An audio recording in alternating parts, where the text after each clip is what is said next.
έχεις αυτιά και υπομονή και ακούσεις αυτούς τους ανθρώπους που τους θεωρούμε εμείς αμόρφωτους, μαθαίνεις πάρα πολλά πράγματα. Είναι αλήθεια. Μαθαίνεις πάρα πολλά πράγματα.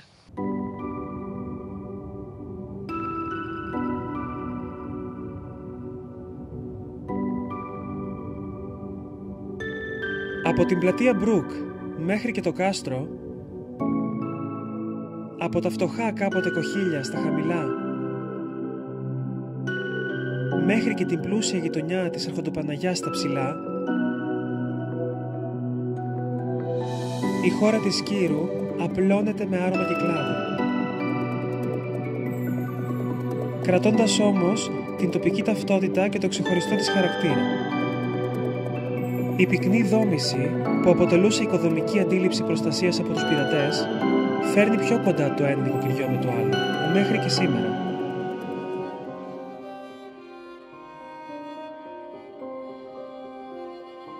Μια βόλτα στη χώρα της Σκύρου είναι ένα παιχνίδι με κρυμμένους θησαυρούς.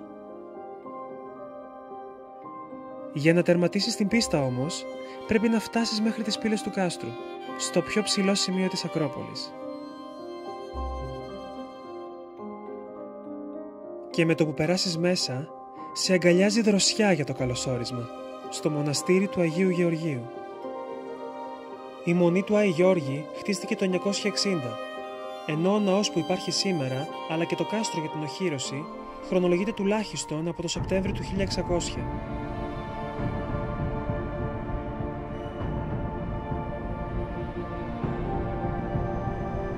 Η ιστορία της εκκλησίας είναι τόσο έντονη που σχεδόν μιλάει στον επισκέπτη. Παρά τη σκληρότητα του χρόνου, οι τοιχογραφίες αποτελούν ακόμα ένα ζεστό μανδύα για το προσκύνημα του Αγίου.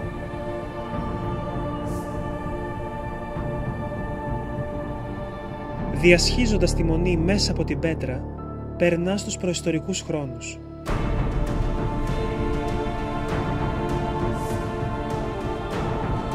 Η καστροπολιτεία της Σκύρου είχε συνεχή κατοίκηση από τους Μικηναϊκούς χρόνους μέχρι και τον 19ο αιώνα, οπότε και εγκαταλείφθηκε. Η σημερινή μορφή του κάστρου, που καλύπτει περίπου 10 στρέμματα του βράχου, είναι αποτέλεσμα της μεσαιωνικής και οθωμανικής φάσης του. Αρχαία κατάλοιπα έχουν σχεδόν εξαφανιστεί. Το μόνο που σώζεται από την αρχαιότητα είναι τμήματα κλασικών οχυρώσεων στην ανατολική και νότια πλευρά.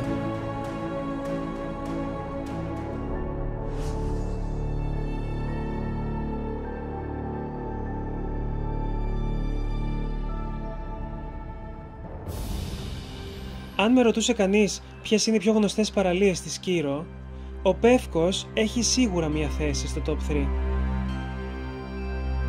Το καταπράσινο δάσος που κατεβαίνει μέχρι τη θάλασσα, θαρρείς και θέλει να ξεδιψάσει, δημιουργεί ένα σκηνικό μοναδικό για τον επισκέπτη. Από εδώ ξεκινήσαμε κι εμείς για να κάνουμε μία βόλτα στη βορειοδυτική μεριά του νησιού. Και βρεθήκαμε στην αγκαλιά της όμορφης Αγαλίπας. Εδώ, βουνό και θάλασσα, άμμος και πέτρα, όλα τα χρώματα μαζί, θαρρείς και συνδυάστηκαν με μοναδική καλλιτεχνία.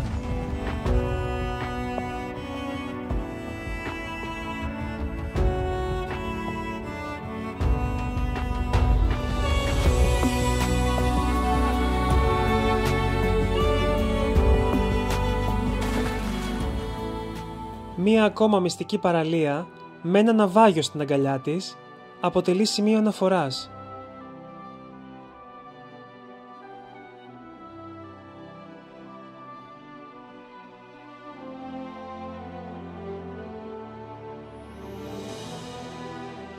Ξεκινώντας από τη Σμύρνη, πάνω από 20 χρόνια πριν, ναυάγησε στα ανοιχτά της Αγαλίπας και πλέον έχει αφομοιωθεί πλήρως από το τοπίο γύρω του.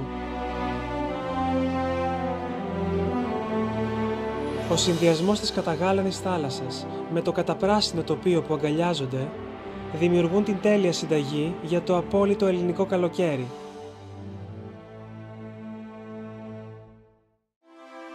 Πάνω από τον Πεύκο και με θέα που κόβει την ανάσα βρίσκεται ο Άγιος Παντελεήμονας. Είναι